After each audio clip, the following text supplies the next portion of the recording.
They told me my little front yard vegetable garden was an eyesore, but what the HOA didn't realize is that the law was on my side.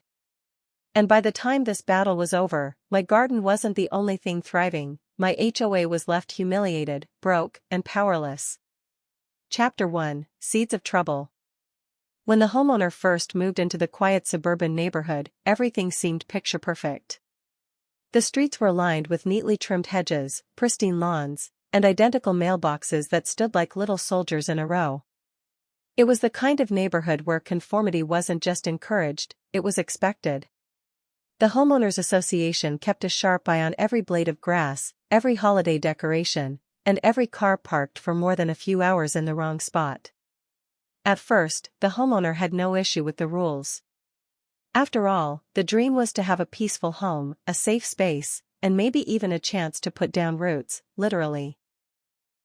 The trouble started with something simple, something that didn't seem like it could possibly cause conflict: a vegetable garden.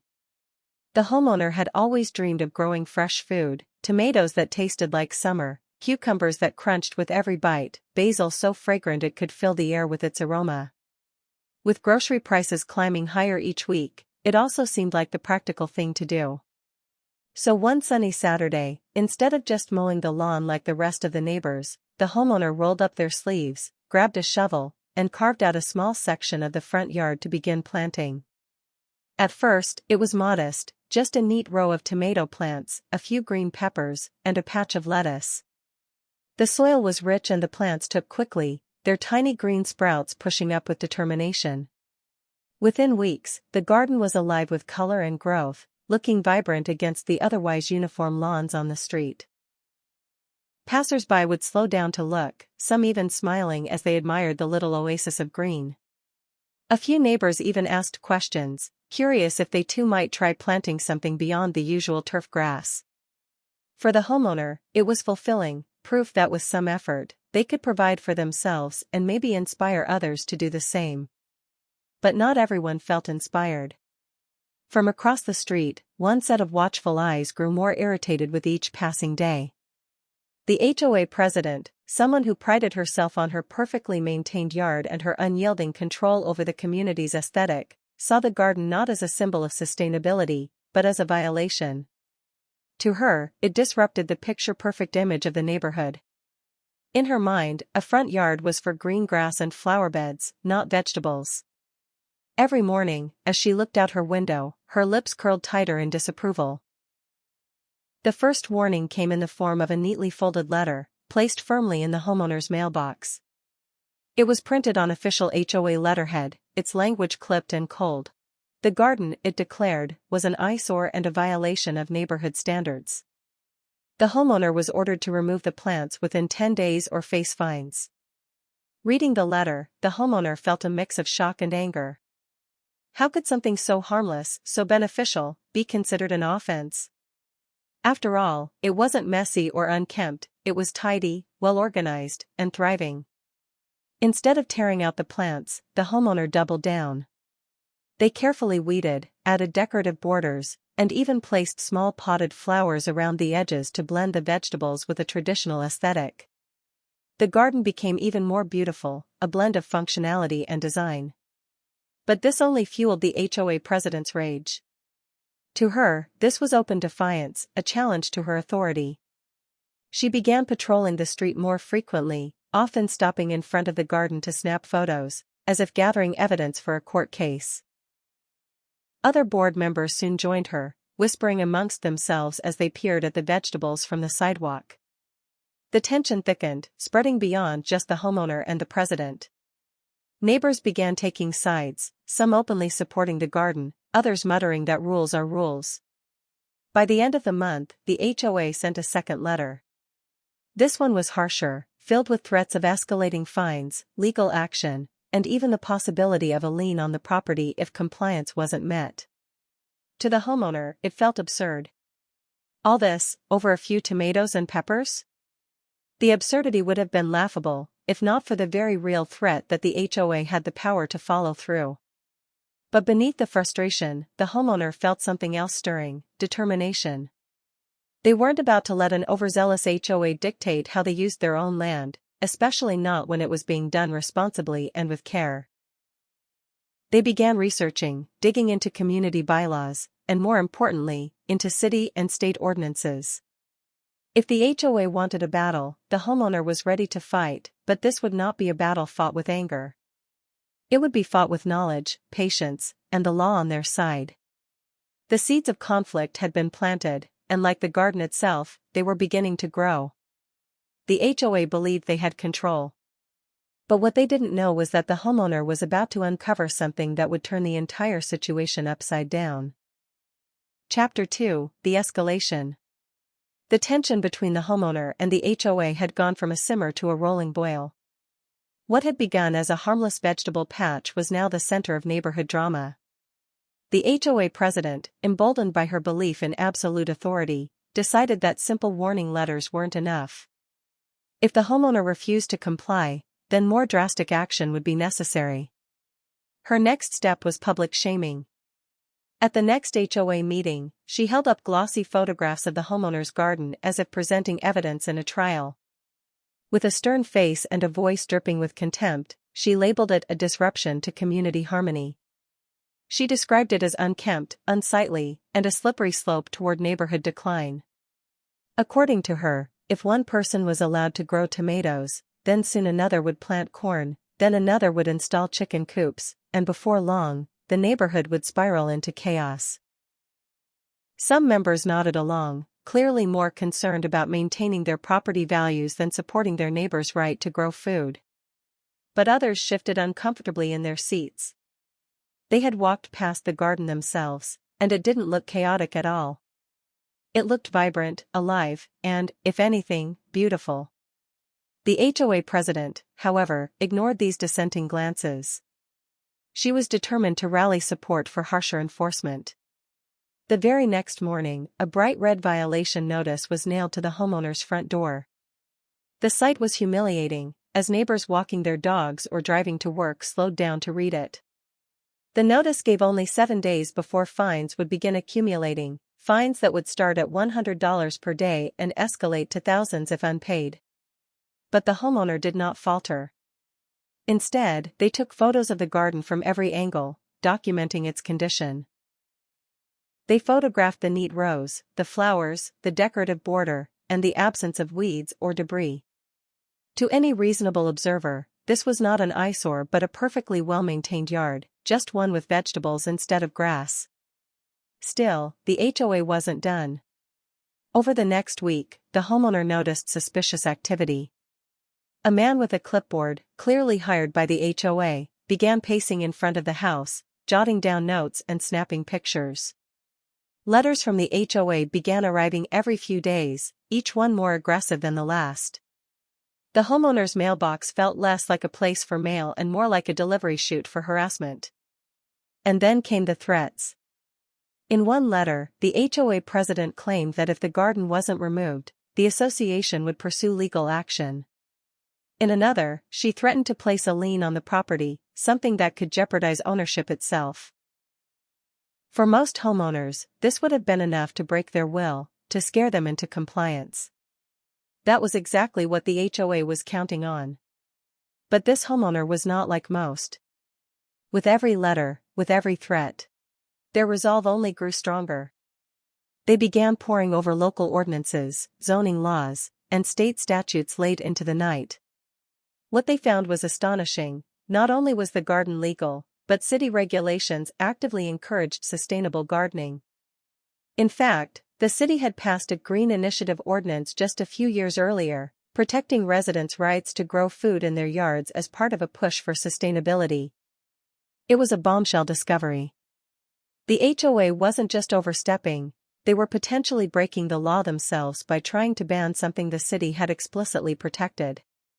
Armed with this knowledge, the homeowner started to build their case. They printed out the ordinances, highlighted the key sections, and even contacted the city's Department of Sustainability for confirmation. Within days, they had written proof that their garden was not only legal, but also in line with state and city policy. Meanwhile, the HOA continued to escalate. The president began spreading rumors in the neighborhood, telling anyone who would listen that the homeowner was bringing down property values and destroying the community look. Some neighbors bought into the narrative, whispering behind closed doors, while others quietly cheered the homeowner on. Tensions were dividing the neighborhood, and the street that had once been calm and quiet was now buzzing with gossip.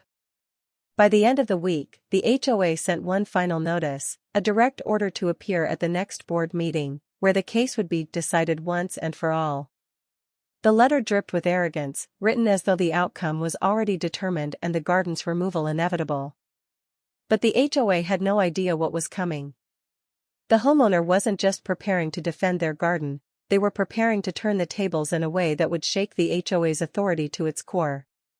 The confrontation was inevitable, and both sides were preparing for battle.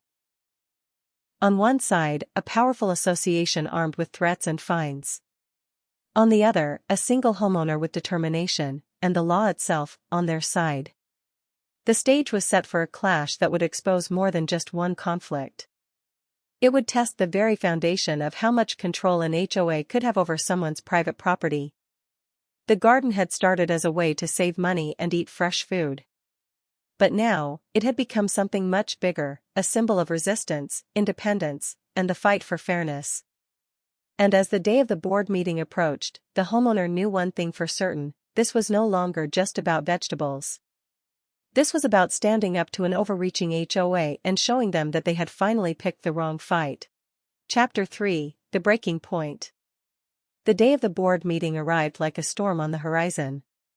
Neighbors whispered in hushed tones, their curiosity piqued by the feud that had now become the talk of the entire subdivision. For many, it wasn't about vegetables or HOA rules anymore, it was about power, about control, and about who would come out on top. The homeowner walked into the meeting hall with calm determination, clutching a thick folder of documents. The room buzzed with anticipation. Some neighbors had shown up just for the spectacle, eager to see how far the conflict had escalated.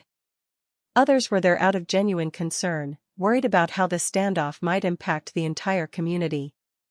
At the front of the room, the HOA president presided with an air of smug authority. Her eyes narrowed as she watched the homeowner approach, as though daring them to challenge her.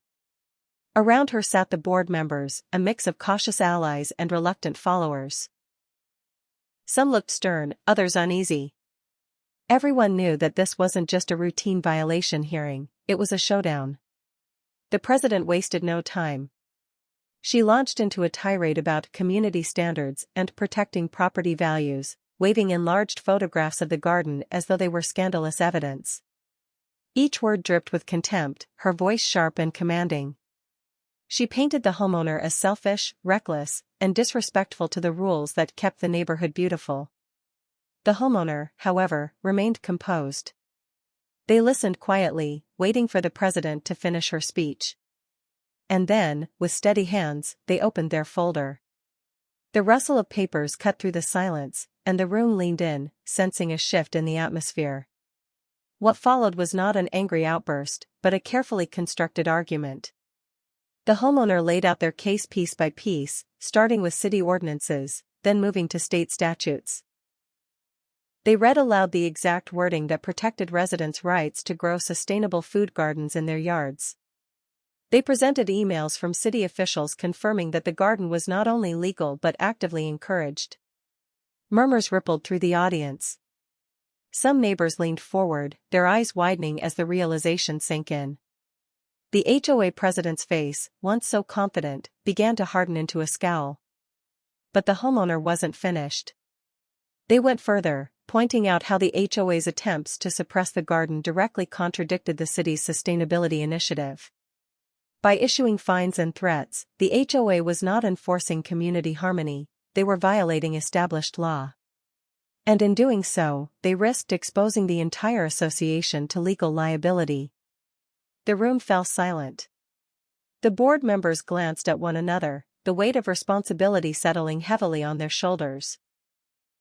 They had never expected the homeowner to come so prepared, so armed with facts that not even the HOA's arrogance could dismiss. But then came the breaking point. The homeowner produced one final document, a formal complaint already drafted and ready to be filed with the city. It detailed the harassment, the baseless fines, and the HOA's blatant disregard for state ordinances. It named the president directly as the source of the violations. Gasps filled the room. The president's face flushed red, her composure cracking for the first time. She sputtered, grasping for words, but the evidence was undeniable. The balance of power in the room had shifted completely. Neighbors who had once been silent began to murmur their support.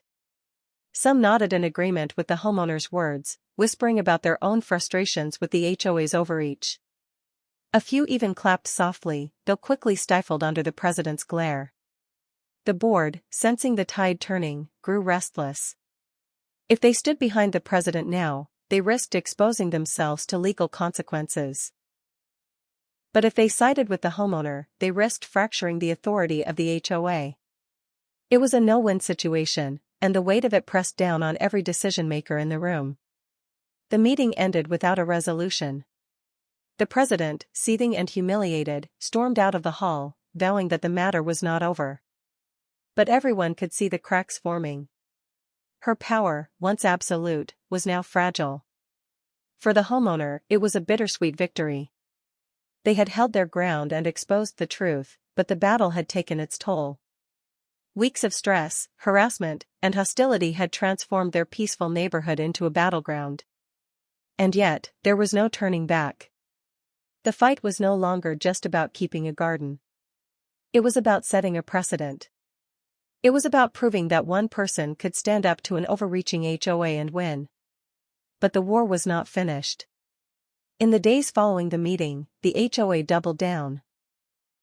New letters arrived, dripping with veiled threats and desperate attempts to reassert authority. Rumors spread faster than ever, with the president whispering that the homeowner was a troublemaker and an enemy of the neighborhood. The tension reached a boiling point when the HOA issued yet another fine, this time larger, more aggressive, and clearly retaliatory. It was a desperate move, but also a reckless one. And in that moment, the homeowner realized something profound: the HOA was unraveling. The harder they pushed, the more desperate they became, and the more obvious their abuse of power was to everyone watching. The president's crusade had crossed a line, and the very rules she claimed to protect were now working against her.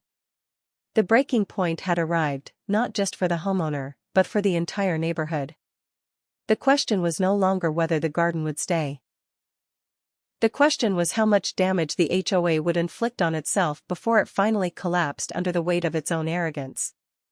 And the homeowner knew the battle was only going to intensify from here. The next confrontation would be bigger, louder, and more public. The HOA thought they could intimidate one person into silence.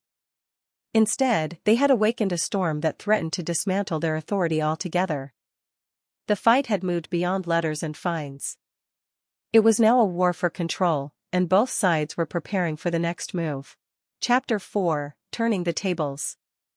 The weeks that followed the disastrous HOA meeting were unlike anything the neighborhood had ever seen. For years, the association had ruled with an iron grip, its president wielding authority like a weapon. Most residents had learned to quietly comply, too afraid or too weary to challenge her. But now, for the first time, the facade of control was cracking, and the homeowner was ready to push harder. Instead of retreating, the homeowner went on the offensive. They realized that silence only gave the HOA more power, and exposure was the one thing the board feared most. With meticulous precision, the homeowner began to document everything: copies of every threatening letter, photographs of every notice taped to their door, and detailed notes of each interaction. The evidence grew into a thick stack, a timeline of harassment that painted a damning picture of the HOA's tactics. But documentation alone wasn't enough. The homeowner knew they needed eyes on this situation, eyes beyond the walls of the community. So they reached out to local officials, attaching scans of the HOA's fines and referencing the city ordinances that the president had blatantly ignored. The tone of their email was calm but firm, highlighting not just the personal harassment but the broader violation of sustainability laws. Then came the boldest move: the homeowners shared their story online. What began as a simple post in a local gardening forum quickly gained traction. Photos of the lush vegetable beds, tomatoes, peppers, herbs, and lettuce glowing in the sun, contrasted sharply with screenshots of the HOA's threats. People were outraged. Comments poured in, filled with support and disbelief. Many had fought their own battles with HOAs, and they recognized the cruelty and absurdity instantly. Within days, the post spread further. Local news outlets picked it up, intrigued by the clash between sustainable gardening laws and outdated HOA rules. A reporter reached out, asking for an interview. Reluctant at first, the homeowner realized this was the perfect chance to expose the hypocrisy. So, standing proudly in front of their garden, they told their story on camera. The broadcast went viral. Neighbors who had ignored the conflict suddenly couldn't avoid it. Friends, family, even strangers from other states began sharing the clip, praising the homeowner's courage. What had started as a small neighborhood dispute was now a public scandal, and the HOA president was at the center of it. Inside the neighborhood, the atmosphere shifted dramatically. Residents who had once been silent now found their voices. Some approached the homeowner quietly, admitting they too had been threatened over minor violations in the past: paint colors, mailbox styles, even holiday decorations. Others began questioning why they paid so many fees each month when the association seemed more interested in bullying than in community upkeep. The board grew restless. Their leader, once untouchable, was now visibly unraveling. Meetings became chaotic, with members whispering about liability and asking whether the homeowner's claims were true. The president barked back, insisting it was all exaggerated, that the homeowner was manipulating the narrative. But the louder she grew, the weaker her credibility became. The turning point came when the city responded. Officials confirmed publicly that the homeowner was fully within their rights to maintain a front yard vegetable garden. Not only that, but they reminded the HOA of state ordinances that explicitly protected such gardens. The city's statement was clear: any attempt to remove or fine the homeowner for their garden would not only be void, it could open the HOA to legal penalties. The neighborhood buzzed with the news. For the first time, it wasn't the homeowner who looked like a rule breaker, it was the HOA. The president's authority, once unquestioned, now appeared reckless and dangerous. The board members, sensing their positions at risk, began distancing themselves from her decisions. But the homeowner wasn't finished. They began organizing community gatherings, not official meetings, but casual events in their yard. Neighbors were invited to come by, tour the garden, and even take home fresh produce. Tomatoes were shared in baskets, herbs bundled into small gifts. Children laughed as they picked cucumbers straight from the vines. What had once been labeled an eyesore was now the heart of the community.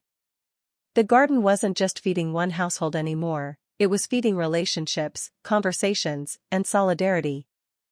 Neighbors who had avoided each other for years now lingered at the edge of the vegetable beds, laughing and bonding over fresh food. The HOA president seethed. Every smiling neighbor, every shared tomato, was a blow to her authority. She doubled down with more threats, but each one fell flat. Instead of fear, the letters inspired ridicule. Residents rolled their eyes, whispered about how out of touch she had become, and some even posted the notices online for others to mock. The narrative had flipped. The president was no longer the enforcer of order, she was the villain of a story spreading far beyond their subdivision. The homeowner, once the target of harassment, now stood as a symbol of resistance. They hadn't just defended their right to garden, they had exposed the HOA's misuse of power and united their neighbors in the process. Yet, as satisfying as it was to watch the HOA stumble, the homeowner knew the battle wasn't over. The president was wounded, but not defeated. She was known for her stubbornness, her refusal to back down no matter how badly the odds stacked against her. And behind the scenes, she was plotting her next move, something bigger, something louder, something designed to reassert her dominance. The homeowner could sense it, like a storm gathering on the horizon. The turning of the tables had given them momentum. But they would need every ounce of resilience for what was coming next. Because if the HOA president had lost control quietly, she was about to fight for it publicly. And the next confrontation wouldn't just be in letters or board meetings, it would explode in front of the entire neighborhood. The stage was set for a showdown unlike anything the community had ever seen. Chapter 5, The Showdown. The tension that had been simmering in the neighborhood finally reached a boiling point. For weeks, the HOA president had watched her control slip through her fingers, each headline, each shared tomato, each gathering at the homeowner's garden eroding the authority she had spent years building. She was furious, not just at the homeowner, but at the board, the neighbors, and even the city officials who had dared to side against her. And so, she decided it was time to make a statement. The HOA called for a special emergency meeting, one that would be mandatory for all residents. Flyers were taped to every mailbox, stamped with urgent red letters, attendance required. The president wanted a spectacle, a chance to regain control in front of everyone. On the evening of the meeting, the clubhouse parking lot overflowed with cars. Residents filed in, whispering nervously, their curiosity tinged with anticipation. For many, this was the first HOA gathering they had attended in years. But the recent events had stirred something in them. People wanted answers, and they wanted to see what would happen when the homeowner and the president finally faced each other in public. Inside, the atmosphere was heavy. Folding chairs were arranged in tight rows, the hum of murmurs filling the room. At the front, the HOA board sat stiffly behind a long table, but all eyes were on the president. She stood tall, clutching a stack of papers like a shield, her face hard with determination. The homeowner sat calmly in the audience, a folder of evidence resting on their lap. Their garden, their story, and their defiance had brought them here, and they knew this moment mattered more than any before. When the meeting was called to order, the president wasted no time. Her voice rang through the room, sharp and commanding, as she launched into a tirade. She painted the homeowner as reckless, irresponsible, and disrespectful of the community's standards. She waved copies of the HOA's bylaws, her finger jabbing at passages she claimed proved her authority. She warned of declining property values and slippery slopes, insisting that if one person was allowed to defy the rules, chaos would follow. For years, this kind of speech had silenced opposition. People would lower their eyes, nod reluctantly, and move on. But this time was different. This time, the homeowner rose. The room went silent as they walked to the front, calm and steady. They didn't shout. They didn't wave their arms. Instead, they spoke with quiet confidence, unfolding the city's official statement for all to see. The words were clear and undeniable: vegetable gardens in front yards were protected by law. The contrast was striking. On one side, the president's rage, her fists pounding the table, her words dripping with hostility. On the other, the homeowner's composure, backed by hard facts and the weight of public opinion. The audience watched, and for the first time, they weren't intimidated. They were inspired. Neighbors began to murmur, then speak up. One by one, voices rose from the crowd. An older couple recounted how they had been fined years ago for planting flowers too close to the sidewalk. A young mother spoke of being threatened over her children's playset. Another neighbor mentioned being ordered to repaint their perfectly good fence. The stories poured out, and with each one, the president's grip weakened further. The board members shifted uncomfortably in their seats, clearly realizing they were on the wrong side of the room's energy. Even they couldn't deny the truth anymore. The HOA president had overstepped, again and again, and people were tired of it. Sensing her unraveling, the president grew desperate. She raised her voice, cutting off speakers, slamming her hand on the table, insisting she alone was defending the neighborhood. But instead of fear, her outbursts drew groans and eye rolls. The crowd had seen too much, endured too much, and now, they weren't buying it. Finally, the homeowner turned to the audience and posed a simple question: who here truly believes my garden is hurting this community? Silence filled the room. Not a single hand was raised. The president's face flushed red, her eyes darting wildly, searching for an ally. But none came. Even her closest supporters sat with their arms crossed, unwilling to back her. The weight of her authority collapsed in that moment. She was no longer a leader, she was alone. The turning point had arrived, and the crowd knew it. Someone shouted, "Enough is enough." Another neighbor added, "We need new leadership." Cheers and claps erupted, shaking the walls of the clubhouse. The board, cornered and powerless, had no choice but to act. In a shaky voice, one member announced that a special vote would be held to review the president's position. It was the first time in the neighborhood's history that such a motion had been made, and the energy in the room was electric. The president, realizing the tide had turned, tried one last tactic, storming out of the meeting. Papers flew from her hands as she shoved past chairs, her heels clicking furiously against the tile floor. But her dramatic exit only sealed her fate. The neighbors saw it not as strength, but as weakness, the final unraveling of someone who had clung to power for too long. When the meeting adjourned, the air outside buzzed with excitement. Groups of residents gathered in the parking lot, talking animatedly about what they had just witnessed. Some hugged the homeowner, thanking them for standing up. Others made plans to support the upcoming vote. For the first time in years, the neighborhood felt united, not by fear, but by hope.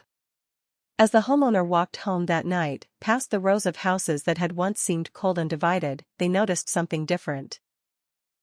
Curtains were pulled back, lights on, neighbors waving as they passed. The community was waking up, shaking free from years of control. And at the center of it all, the garden stood as a symbol, lush, thriving, and unyielding, just like the fight that had brought everyone together. But while the battle had been won, the war wasn't quite over.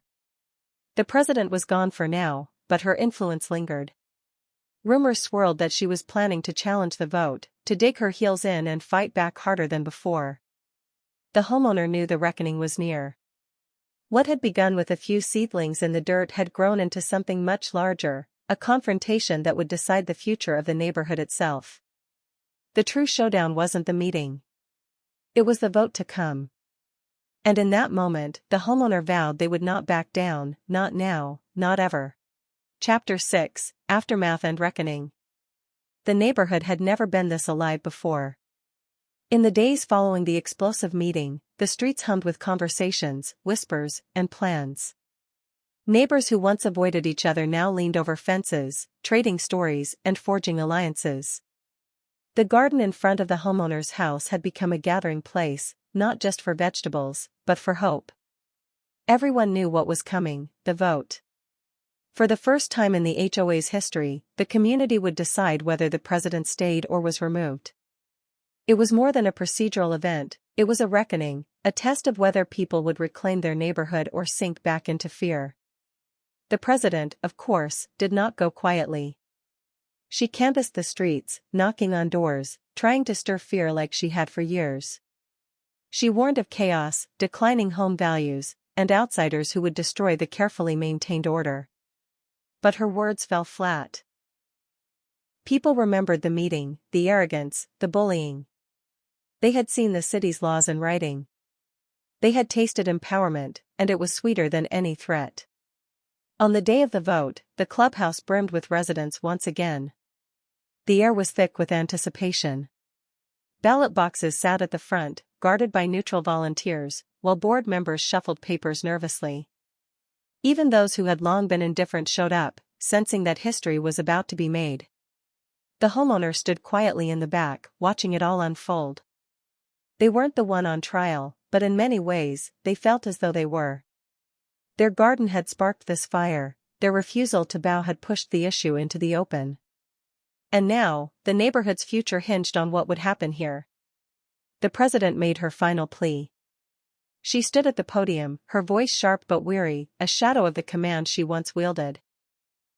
She spoke of tradition and order, of her years of service and the sacrifices she claimed to have made. She accused the homeowner of dividing the neighborhood for personal gain, of turning people against one another. But even as she spoke, her words rang hollow. People weren't nodding anymore. They weren't cowed. They were simply waiting for her to finish so the vote could begin. When it was the homeowner's turn, they didn't speak long. They didn't need to. They simply held up the city's ordinance once more, reminding everyone of the truth, the law was on their side, and the garden was here to stay.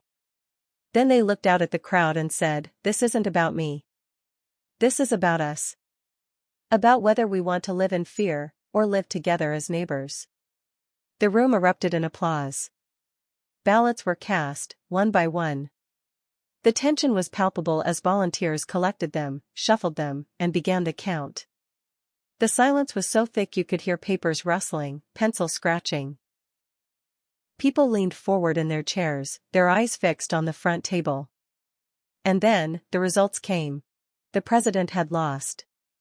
Not by a narrow margin, but by an overwhelming one. Nearly 3/4 of the neighborhood had voted for her removal. Gasps filled the room, followed by cheers, then thunderous applause. Some even stood on their chairs, clapping and shouting, as if a great weight had been lifted from their shoulders. The president sat frozen, her face pale, her hands trembling. For years, she had ruled unchallenged, her word law, her punishments feared. Now, with a single sheet of paper, her reign was over. No shouting, no threats, no intimidation could change what the community had decided. She tried to protest, her voice shrill as she demanded recounts, accused volunteers of bias, claimed conspiracies. But the board, sensing the shift, stood firm. They confirmed the vote, declared her officially removed, and even announced plans to review past fines and penalties imposed under her leadership. It was more than a defeat, it was a total dismantling of her power. As she stormed out, muttering and cursing, the neighbors didn't follow. They didn't look back. They simply turned toward one another, shaking hands, hugging, and celebrating a victory that belonged to them all. In the days that followed, the transformation was remarkable. The oppressive atmosphere that had hung over the neighborhood lifted. Residents began planting their own gardens, small boxes of herbs, flowers, and vegetables sprouting in yards that had once been stripped bare by HOA regulations. Kids played freely in the streets without parents worrying about fines. Even simple things, like neighbors talking on their porches, felt new again. The homeowner's garden became more than just a patch of earth, it was a symbol. A reminder of resilience, of standing up when it would have been easier to back down. People dropped by to share seeds, swap recipes, and chat over tomatoes and cucumbers. It wasn't just food that grew there, but trust and community. And as for the former president? She faded into the background, her power gone. Some said she sold her house, unable to face the stares and whispers. Others claimed she stayed but rarely left, her curtains drawn tight. Either way, her reign was over, and the neighborhood had moved on without her. One quiet evening, the homeowner stood in the garden, watching the sun dip behind the houses. The air smelled of basil and tomatoes, and the sound of laughter carried down the street. For the first time since moving there, they felt truly at peace. It had all started with a seed in the soil, a small act of defiance against an unfair demand. That seed had grown into something much bigger, something that changed not just their life, but the lives of everyone around them. And as they picked a ripe tomato from the vine, they smiled, knowing one simple truth: sometimes, the smallest battles grow into the biggest victories.